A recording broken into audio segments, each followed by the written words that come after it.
Hello, this is a very short video of how I plan my flip lessons. Not all the lessons that I plan are going to be flipped, or they are not usually flipped. But what I try to do is to put them when I'm going to review a topic or when I wrap up a topic. What I do is to decide in which lessons I'm going to use my flip lesson. Sometimes, in my case, for my university students, I do it for the wrap-up or I do it for a review. And it just depends on the pace you're going with the syllabus and with the program.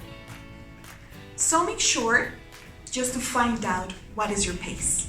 If you have any questions, please just write to my email, this one, or just write to me through Google Class Community.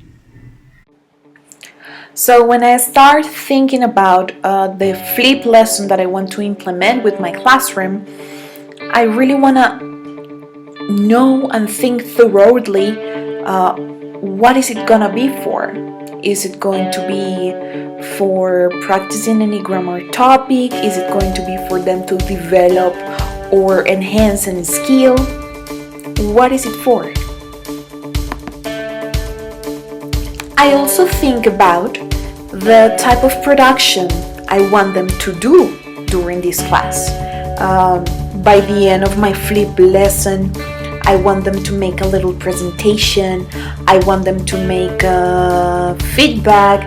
I want them to make something in pairs. What do I want them to produce?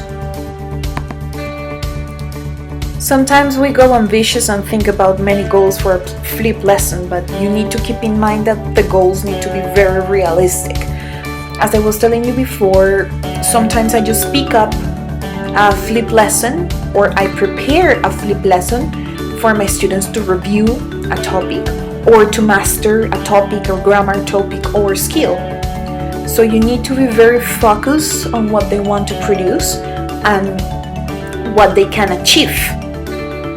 So once you have your goals and your what fors, now it's time to make your outline. For the outline, I always bear in mind the readiness activity or a warm-up activity you can make with your students. I usually do circle times because it also enhances a lot of reflection in the classroom. Asking very good questions. The explanation of what will be done, and the walk through the stations. After this, you can set up the groups and start the flipping. I'm still working on the wrap-up. I'm not a very good closer, but I'm doing my best. For establishing a good routine in your classroom, keep in mind that students are always asking about everything, so never take explanations for granted. As for the goals, they need to be aware of what are they going to do during the session and at the end of the session, and be realistic upon what they can achieve. Also, you need to be very clear upon the sequence regarding your physical space, the chairs, if they can be moved or not. And of course, I usually work with in-class flip, and you need, sometimes the stations can be a little bit blurred because they don't have limits. So make sure to have all the stations and all the sequences with their own names. This is a model of my own in-class flip. This is what the model looked like. I remember there were a lot of students. So what I did was to create the stations based on the grammar topic of simple past and all past tenses, reunited into one. They also had to practice word choice.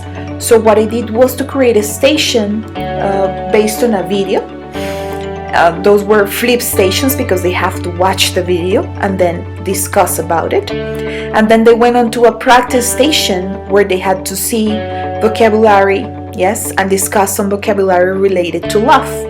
Then they have to write a short story. Then there was an extra station where they have to play Boggle. And finally, they have a practice station called Call My Bluff. So in the end, it all depends on your group, on the type of goals and the connection that you put into your world.